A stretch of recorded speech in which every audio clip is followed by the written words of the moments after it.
Minglaba. Today, I'm going to give a lecture on translation and interpretation. Its module name is Eng-4112. My lecture consists of two parts. The first part is translation strategies, and the second part is untranslatability. Now let's begin the first part of my lecture. The debate on whether translation should be literal or free continued to dominate translation theory until well into the 20th century. Nevertheless, writings on translation began to become more systematic, and George Steiner's After Babel is one of the classics of modern translation theory, written at a time before translation studies became firmly established. Steiner was working from a general humanistic and philosophical perspective, bringing together key issues of literary translation.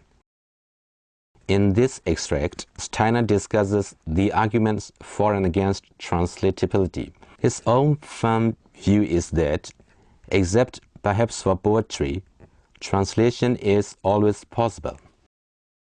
Later in the book, he goes further, railing against the sterility of the literal versus free debate, and proposes his own model of the hermeneutic movement, that is, the act of interpretation and transfer of meaning that's involved in translation. As George Steiner notes, adherence to literal translation has been preferred for what is perceived to be the Word of God. For this reason, as well as provoking much heated debate, not to say vicious persecution over the centuries, the many translations of sacred scriptures have also been the subject of numerous studies. A large selection of English language translations of the Bible are to be found on the internet at sites such as the Berean Christian Stores. In 2003, the authors for the site illustrate their evaluation of the translation strategy adopted by the different versions by quoting the translation from each of a verse from Job and describing what they consider to be the translation strategies employed. Example 2.1a, Authorized King James Version, 1611. The noise thereof should concerning it, the cattle also concerning the vapor. The strategy, according to Berean, gives priority to the word translation rather than meaning, and the purpose was to deliver God's book unto God's people in a tongue they can understand. Let's look at the example 2.1b, Revised King James Version, 1982. His thunder announces his presence. The storm announces his indignant anger. The strategy is a modern language update of the King James Version. Example 2.1c, the New International Version, 1978. His thunder announced the coming storm. Even the cattle make known its approach. The idea was to find a balance between word for word and thought for thought.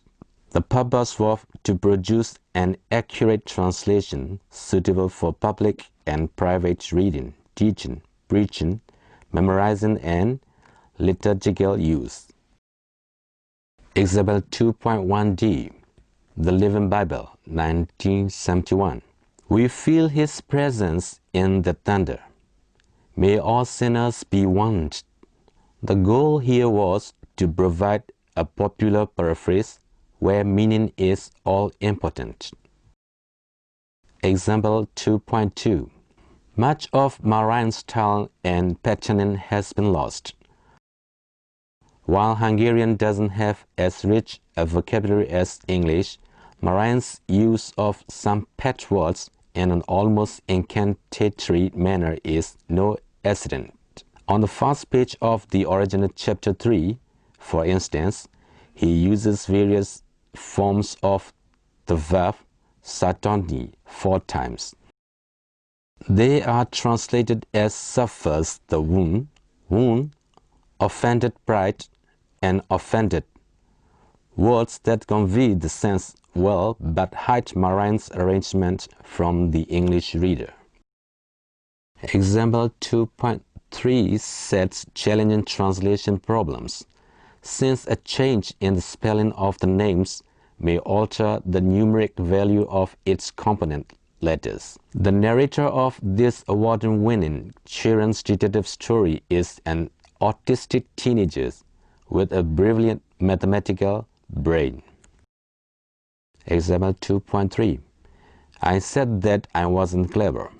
I was just noticing how things were, and that wasn't clever.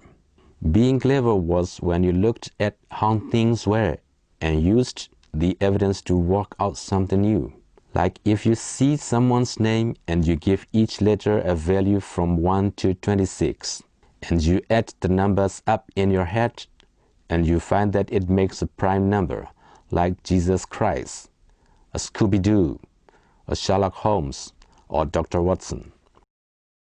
Making a text meaning transparent and making it fit with the expectations of the target text audience is what the American theorist Lawrence Venuti calls domesticating translation or domestication. This is the strategy Venuti says is preferred by Anglo-American publishers and readers and involves downplaying the foreign characteristics of the language and culture of the source text. This is opposed to the strategy of foreignization that is proposed by Venuti.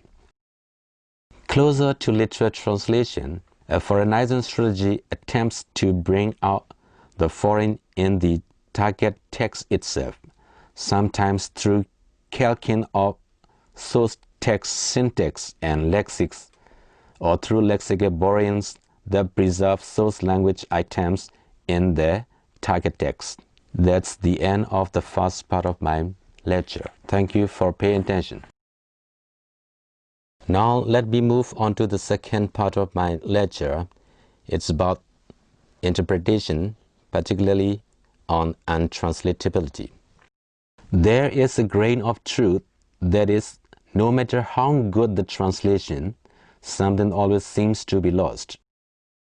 It's that untranslatable residue of meaning that cannot be brought out in the target language, which leads some linguists to proclaim that, in a theoretical sense, translation is impossible.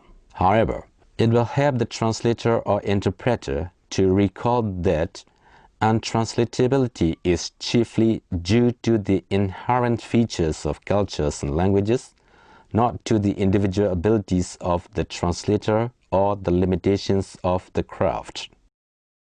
The problem of untranslatability arises from the fact that different cultures divide up the universe in different ways, and that their languages therefore contain ideas, words, and expressions to describe those different concepts and culture-specific features. To cite some familiar examples, the language of desert peoples have many words for different aspects of a feature of the physical world that English speakers simply call sand.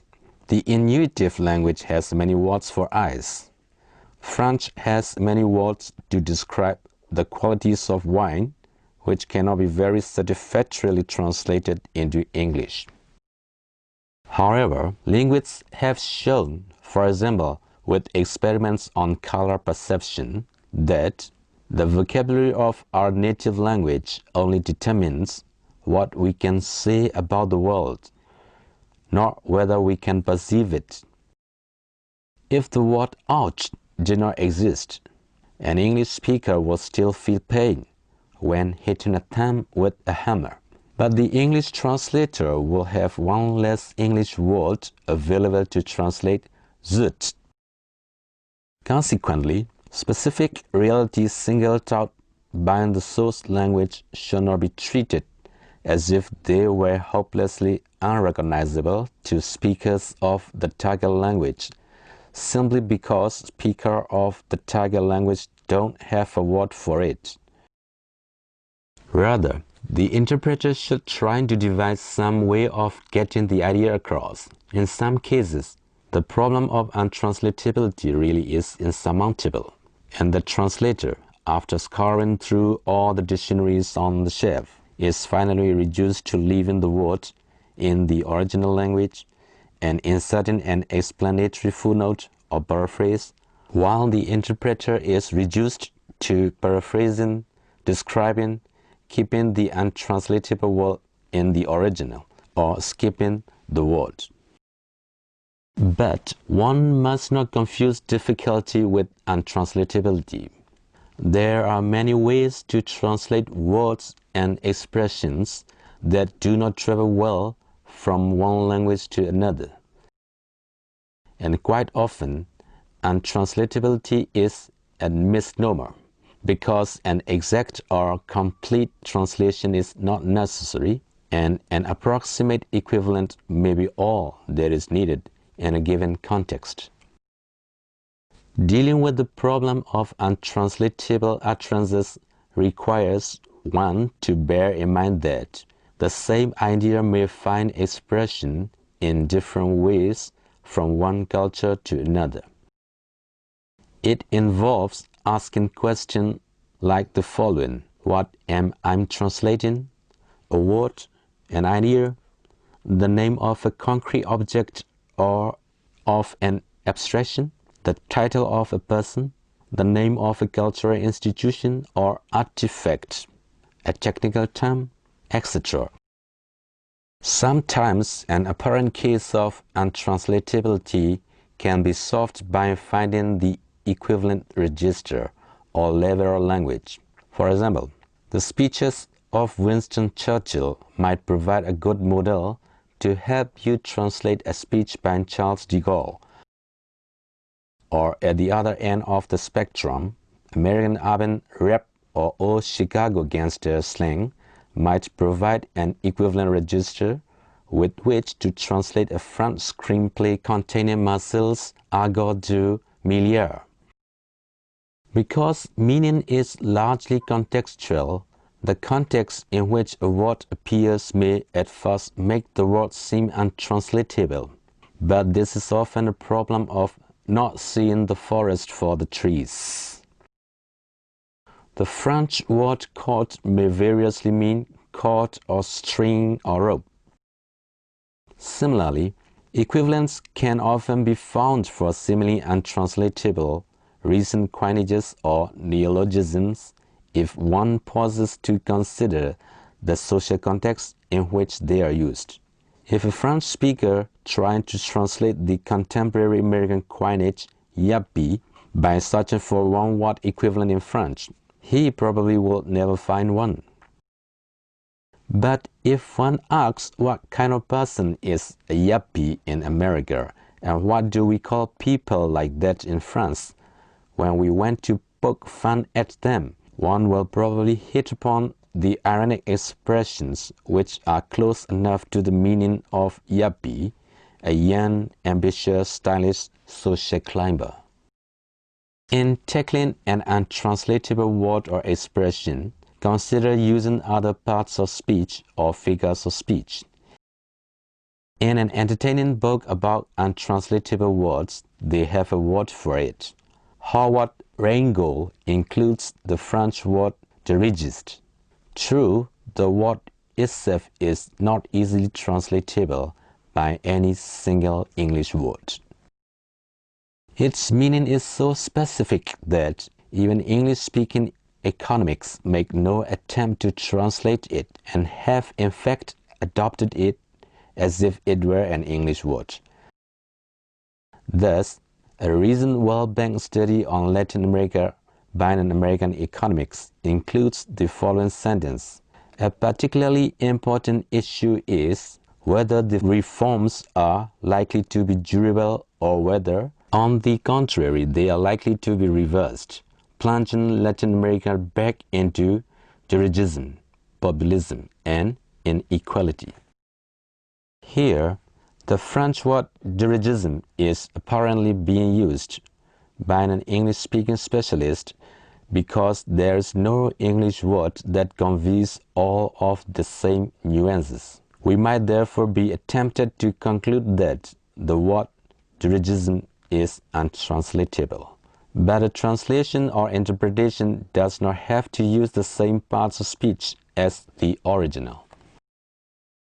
If we ask ourselves what English words are usually used in the context of discussions about government regulation of business, we find at least one possible equivalent noun phrase, command economy, as well as two adjectives, prescriptive or derivative, which are fairly close in meaning. Thus, the word itself may seem untranslatable, but the idea is not. To help create the necessary associations in your mind to enable you to find such solutions, an exercise that the author has found helpful is to form the habit of writing out strings of related words and ideas. An interpreter should try always to have more than one way to express any given idea. Now we've come to the conclusion of the second part of my lecture. Thank you for paying attention.